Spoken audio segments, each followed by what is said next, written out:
Good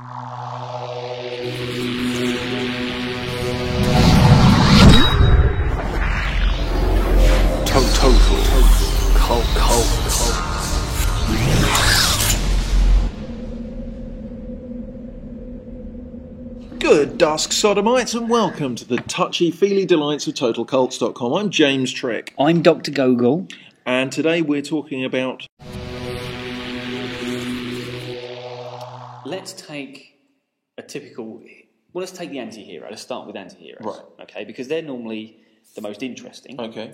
But generally, anti-heroes are just criminals. Okay. And so who would you go as an example of a classic anti-hero here? We're talking the Snake Plisskens of the world, the Snake Han Solo... Plisskens, yeah. All essentially operating outside the law, right, to some degree. Mm-hmm. They're people that do moral things... law. Yeah, moral yeah, ethics. Law. Okay. But we're told the heroes because in the context that they're in, they are the most noble and heroic. Right. So basically, any character can be a hero. In the land of the wanker, the slightly less wanker is good. Precisely. Right. Providing there's someone worse than you in this film, in this story, you could be considered a hero. So I think a prime example of that is someone who has slipped into the consciousness of everyone as being a heroic, dashing, an aspirational figure. Yeah, who really is just a real dangerous sociopath. He's James Bond. Right. Who does quite unspeakable things, frankly. Would you care to speak of these unspeakable things? Well, he frequently tortures people. Yes. Now, not necessarily strapping to a chair and cutting tendons or stuff like that, but uses violence to intimidate and procure coerce information. That knows no boundaries of gender. He's quite vicious with women as well. Seems to prefer that in many ways, well, particularly in the Connery. Well, to be honest as well, it's era. almost an element of seduction to it. Quite often women who he interrogates in such particular vigorous manner is an understatement, tend really. to then put out for him, which is slightly troubling. And I think, there's a particular example in Man with the Golden Gun where he threatens to break Maud Adams' arm, or he's bending behind her back and says, "You're breaking my arm." Yet that does not deter her from bedding him later on. I see. And if a woman tried to break my arm, that would kind of put me off for a little bit. I think some guys that would really go for that, though. But not me. No, not me. But you are not the male translation of a Bond girl. Could have broke that to me a little bit lighter, but yes. Okay. And I have a theory that Moneypenny doesn't exist. Right. Okay. I like this. Basically, when Bond was starting out his career, maybe he just got 00 status. He's feeling a bit above his station. He meets Moneypenny, there's a bit of flirtation. Right. She sees a jet-setting, and we'll come back to this about her seeing him as a potential relationship. Right. She sees that, this will be really exciting. Maybe she's just come out of a boring relationship or something like that. So she takes leave. She goes off with him unofficially on one of his assignments to get a bit of excitement. He shows her the town, they have a great time. He inadvertently involves her in some international espionage thing. There's an assassination attempt at the house that they're staying at, the luxury villa, the penthouse suite. Maybe he uses it as a human shield. His instincts, kick in, and feels responsible for her death. So he's always responsible for that. Yet, because of the nature of his work, he has to repress those feelings. And so he gets rid of the body. She's not supposed to be there. No one knows she's there. She's gone. She didn't come back. He just carries on. But those repressed fears manifest themselves in her apparition. So you're seeing her as a cross between Gwen Stacy in the Spider-Man, the classic Spider-Man arc, and possibly Obi-Wan Kenobi in terms of being present even after death, with possibly a little hint of Yoda. Maybe. Except a sexy Yoda, because he obviously, there's the sex element there as well. So a fuckable Yoda is basically how you see Moneypenny. Yeah, no, how Bond sees. Yes. So in that room is empty.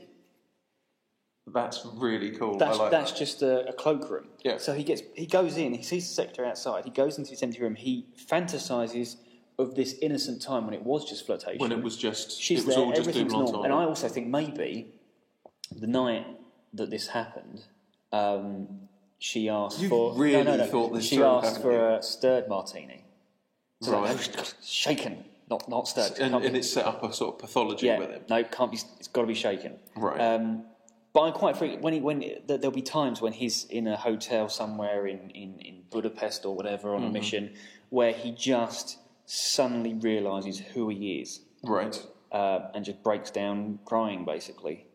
At his own monstrous nature. Yes. He recognises that he is a monster. I see. Yeah.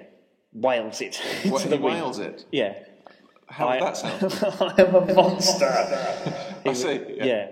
Maybe he might raise his fists. I see. Yeah. But that's almost quite dramatic. I just think he just sobs in a corner pathetically. I'm a monster. Yeah, that's like that. Yeah. That's it. Yeah, that's what you're fishing for. Yes.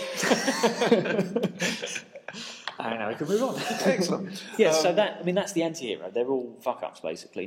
You wouldn't trust them as far as you could throw them. So by that logic, does Chewbacca exist? Is Chewbacca a representation of something hairy that Han Solo has let down, possibly a hirsute lover? So the anti-hero is almost borderline psychotic now. Yes. Okay. Well, certainly Han Solo and James Bond. But in some cases, but in some cases, that's what you need to do to get the job done. Right. But outside of that mission they go on, that particular event, they are a waste to society, or in some cases a drain. So you don't consider that society benefits by having Han Solo around? No. Let's take Han Solo out of it. But the world doesn't benefit from having James Bond around. When he's not on a mission, what does he do? All he does is he gets people pregnant. He steals people's significant others. Yes. I imagine breaks up happy marriages. Now he can walk into a bar, be a right dick, but then he knows he could beat everyone in a fight. So he probably, provokes. I reckon he goes in and provokes people. Just so he can feel like... And in his mind, he's like, I'll pretend he's a Russian spy. Yeah. And he's humming the theme tune. He might even have it on his iPod. Yeah. That he's just walking in and it's down. Yeah.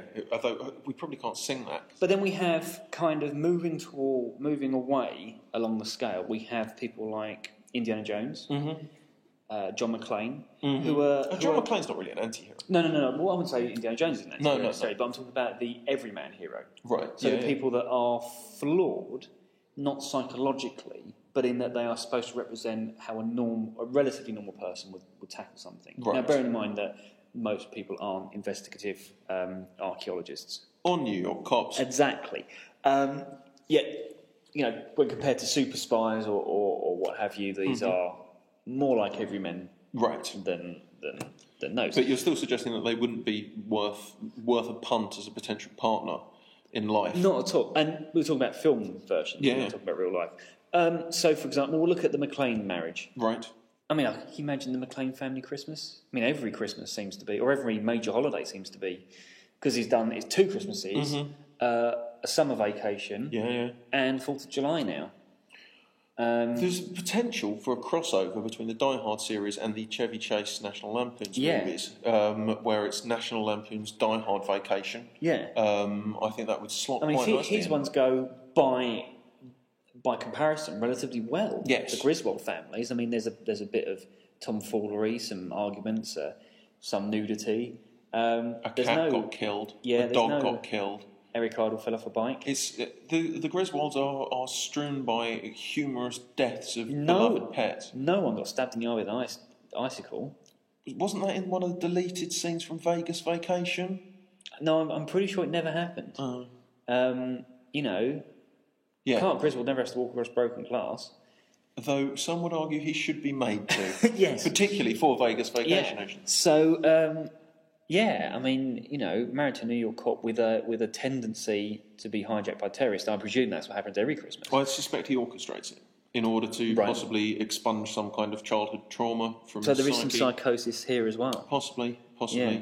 Well, if we've determined that all of these things are rooted in some kind of malevolent exorcism of past unpleasantness from the psyche. Dinner party situation, yeah. Right? You decided you want to meet another couple, get friends with them, say holidays or whatever.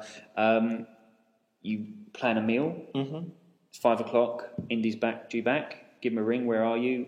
I'm off. I've had to go off. because the Holy Grail needs finding. A, that's going to ruin the dinner party. It's going to be embarrassing for you when the couple do arrive. Yeah. And is he really around the Holy Grail? Are you suggesting that actually the Indiana Jones-Belloc relationship is a sexual one, just sublimated in some way? Possibly. Not... Maybe from Belloc's point of view, more than Indiana Jones's. The Indiana Jones-Belloc relationship is very much based on the fact that at the beginning of the first movie, Belloc grabs Indy's bulbous head. After trying to crush him with his balls. Exactly. Trying to crush him with his balls, and then he just grabs his bulbous head and just yanks it away. And bear in mind that Belloc, when he first arrives, he's hanging out with a load of guys in tiny pants. Because he also fancies Nazis, doesn't he? Well, he doesn't. Doesn't he? One Nazi. But he doesn't know she's a Nazi when he fancies her. And he tag teams her with his dad, doesn't he? It's a long time since I've seen it. There is a weird situation where Harrison Ford and Sean Connery sort of double team a Nazi. Seems to be. But it's kind of a slightly perverse farce.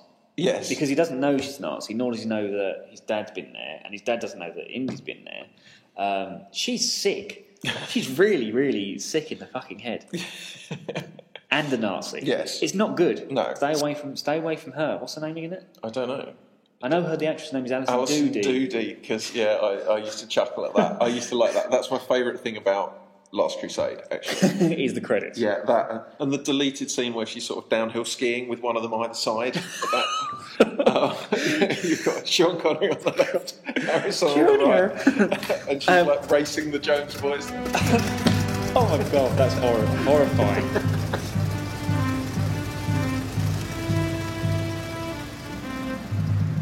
Moving on to, so who would you imagine would make? Well, who's left of the heroes? It's the do-gooders. It's the straight arrows. The guy who are going to Superman. Yeah. Equally though, they're not going to be good as partners. You'd be talking to Superman while he was sitting on the sofa, and you'd think he was listening to you, and in fact he'd be listening to like someone down, in a house down the road. Maybe he's on all the time. He's like constantly a comedian. Like there's no sense of humour. Yeah. It's like you want to have a joke. The opposite of a comedian. Yeah. Yeah. No, but imagine your voice. Your voice, you have needs. Yes. You have wants. You need support. You need to talk about your day. Yes. You're just one voice in amongst billions that he's listening to. Yeah. So what dear? Sorry, and I'm listening to, Lex Luthor over there or whoever. And there's going to be no point of reference. He comes home talking about how he defeated Brainiac, how he... smashed Metallo into the... Isn't that a chocolate spread? That's Metallo. What did you say? Metallo. I've never heard of Metal O. Metal O? I don't know the cat. He's a robot of some kind. Is he? Yeah. That's a very odd one to have picked. Isn't he very obscure? Okay, name loads of really cool Superman villains. Lex Luthor. 1. Brainiac. 2. Evil Superman from when he got Richard Pryor, Robert Vaughn. There are very few from which to pick. Girl from Not the 9 O'Clock News. She's one of them. You're just naming the characters from Superman 3 now. You're going to say the guy with the oversized cowboy hat in a minute. Yeah, and Nuclear Man. Everyone's scared of Nuclear Man. No, they're not. They are. Especially the movie financiers are. Especially the crap version of Nuclear Man from the deleted scenes. Yeah. Guys, if you've never seen the deleted scenes from Superman 4, get on YouTube now and watch the original Nuclear Man deleted scenes from Superman 4. They're the most truly fucking bizarre things you'll ever see. Okay, so anti-heroes, not good in a relationship. Mm-hmm. Everyman heroes, still no good. Not good for a relationship. So, people of the web, if you want to choose a partner, you don't want to go for those physically attractive... dynamic, brave, capable, heroic characters. You want to go for people like us.